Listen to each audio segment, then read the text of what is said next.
ఏ బాటైనా పర్వాలేదంట, సమయంతో సాగటమే మన సింపుల్ సిద్ధాంతం.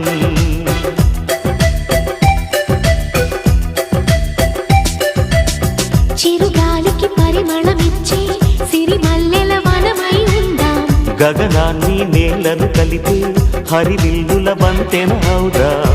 ఆనందం అంటే అర్థం మనమందా, ప్రతి పూట పాటై సాగే హుషారు సరిగమలో. ఎన్నో ఎన్నో రాగాలుండే సంగీతం కాదా, చల్లకి నవ్వుల కేరింత.